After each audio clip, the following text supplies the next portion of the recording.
Oh boy, this is going to be a hard one.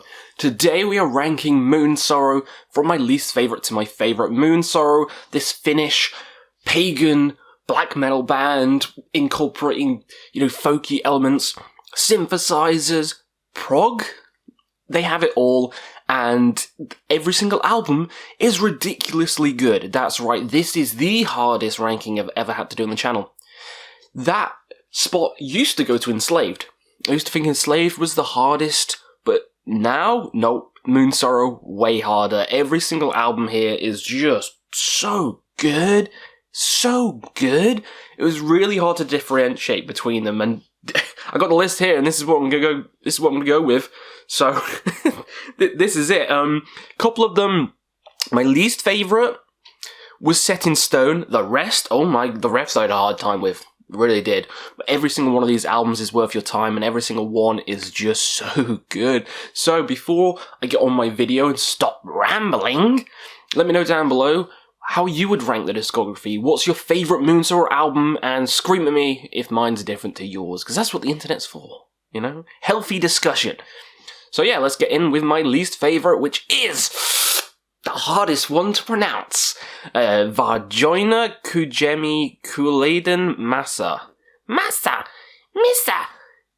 so honey. Yeah, that's this one. I like this one a lot. You throw it on and it's a great time. It just lacks memorable, catchy parts. The songs themselves are completely fine.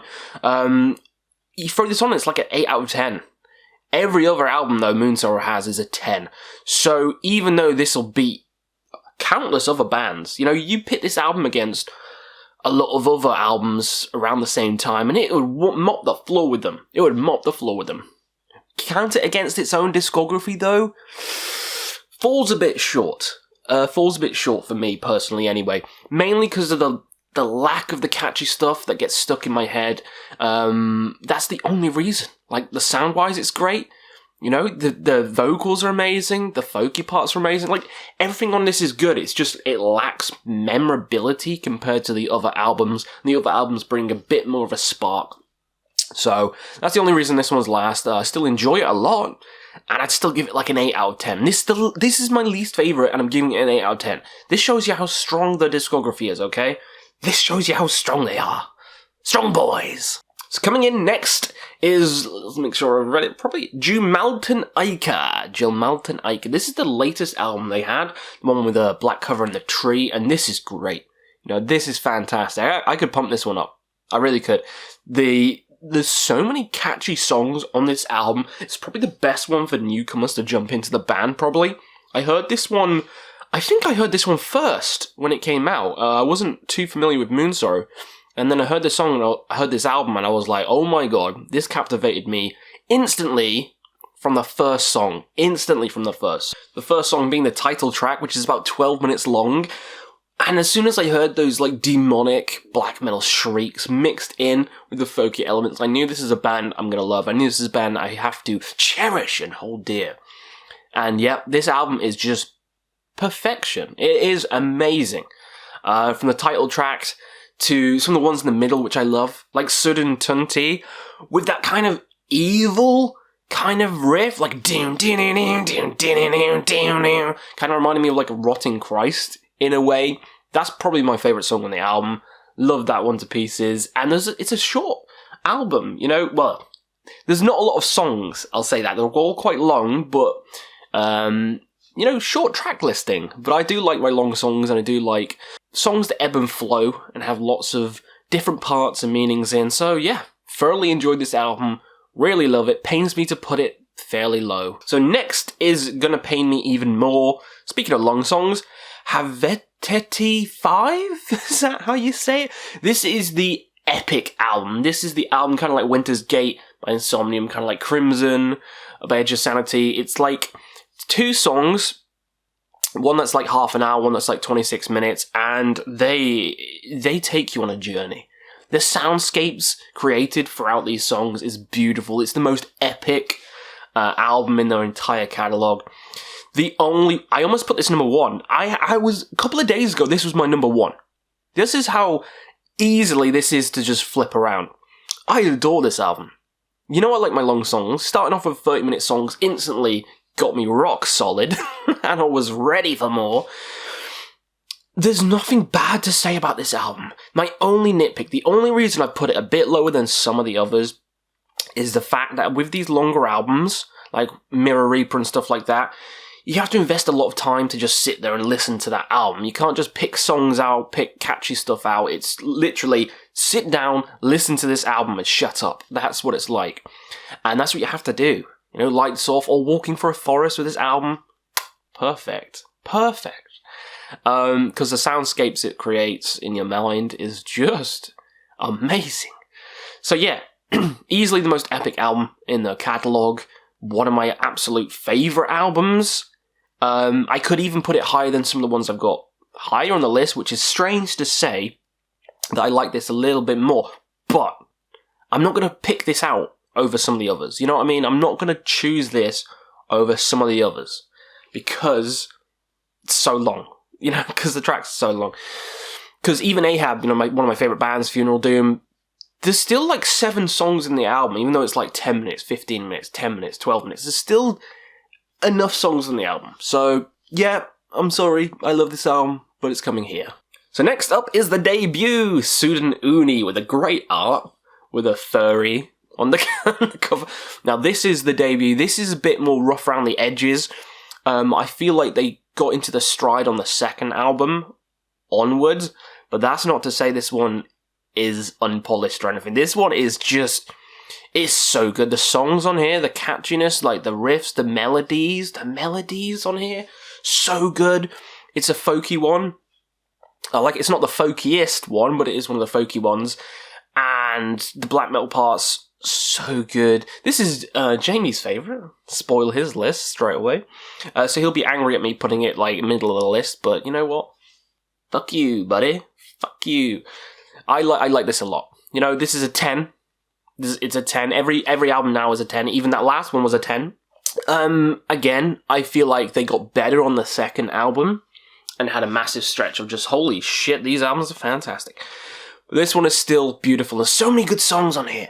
Pakana Jula, I'm going to butcher every single one in here. It's all in Finnish, by the way. Great folky melodies in that song. Love that one to pieces. And 1065 Aika is like one of the best Moonsorrow songs they've ever created. So this album has gems. This album has catchiness, folkiness, but I think they get better. Just like Verisakit, which is my next one, which some people have lower on the list. I saw Metal Trench's video and he has this quite low. But I adore this album. This is another 10 from me. Quite short track listings, like 4 or 5 songs on here, but they're so long, and the sound production on this is so good. Like, real heavy. The black metal on here, so evil, so just fist pumped to the sky. I love this album to pieces. With my favourite being Pimier on the album, which is like a 14-minute song, which just has the craziest shriek in, and the kind of bouncy riff, it's infectious. This song is bloody amazing. I love this one. This has been my top 10, or my top 5, actually. Easily, I love the sound on this album. I said that before, but I love the sound. It's punchy, and it hits you right in the gonads, and you love it for that. Kahun Kidsi, the first song on the album, just has this amazing infectious riff straight away,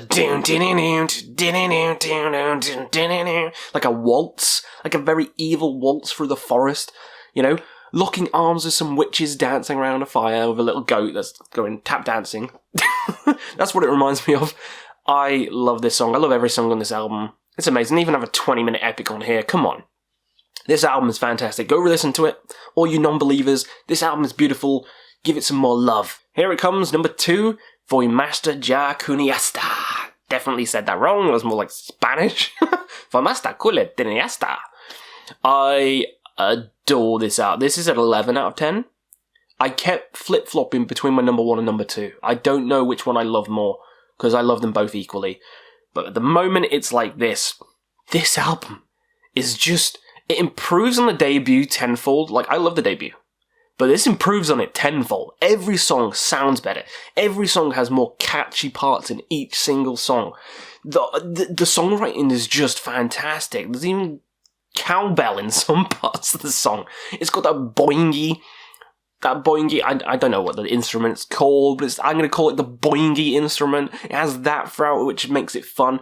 This is a fun album, incorporating the folk, best parts of the folk and the black together. It improves the prog as well. This album is just literally pure perfection. I'm tempted to bump it up to number 1. I might have a joint number 1. You know what? No, that's cheating. Okay, for the sake of this video, this is number 2. But in real life, I got a joint number 1. The songs on here are mouth-watering. I mean, Sankare Hota with the flute melodies. How can you not do a little jig to that? And Kylan Paso with the swords clashing, the battle sounds, and the cool waltzy melody again, like come on. If melodies like that get stuck in your head, you know the album's amazing. And lo and behold, this album is fantastic. Love it to pieces. But I guess my number 1 is the last one we haven't talked about, with Kivin Kintaja. This is my favourite. This is also a very strange one, because this is the least black medley, which is very strange.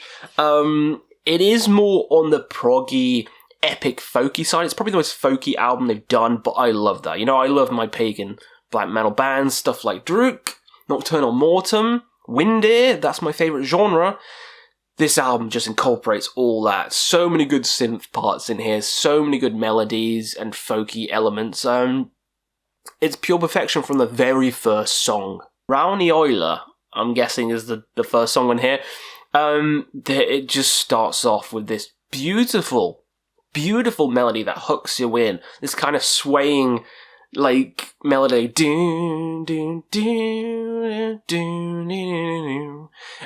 It's beautiful. It's absolutely beautiful. Took my breath away straight away. Instantly captivated me into listening to the full album. And I'm glad I did, because the songs just get better and better. The title track as well, with this very somber melody in the middle that really reminds me of Windear. You know I love Windear, so that section of the song is just blissful. Love the whole song as well. I mean, I could just name every single song on this album. I love them all. It's more on the epic side of the black metal. It's more on the folky and epic side, like Summoning, which I also love. So yeah, it just incorporates everything. So yeah, my number 1 is Kaventa. What is it called again? Kaventajaja. I don't know. I can't pronounce Finnish. Okay, I'm an ignorant Brit. But yeah, I love Moonsorrow. So that is my ranking from my least favourite to my favourite. Really hard. The hardest ranking I've ever had to do. So, because I had to do it, you little fuckers are going to have to do it as well. Pop down in the comments below how you'd rank Moonsorrow from your least favourites to your favourites. Do you agree with my list? Probably not. Probably not, but who knows? Maybe someone out there does. Let me know down below, and we'll see you again on another Quest for Metal.